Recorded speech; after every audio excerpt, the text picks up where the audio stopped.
На речиси 90% од пациентите сместени на инфективното оделение во Штип им е неопходна кислородна подршка. Од вкупно 51 лице сместени таму, дури 45 се на оксигенска терапија, покажува последниот болнички извештај. Голем број од пациентите уште при приемот доаѓаат во тешка здравствена состојба со отежнато дишење и ниска сатурација. Велат од болницата за ТВ Стар. Ова, меѓу другото, е причина и за големата смртност на пациентите.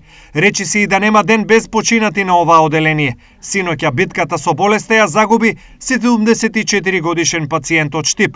Состојбата е влошена и во Кочани, каде бројките се следни. Денешниот извештај во ковид амбулантата и ковид болницата во Кочани имаме 17 хоспитализирани пациенти, од кои само 20 со малку потешка клиничка слика, починати немаме.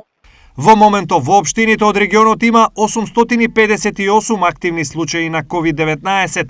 Високо на листата се Штип и Кочани, но зголемување на бројот има и во Свети Николе, Делчево и Проби Штип.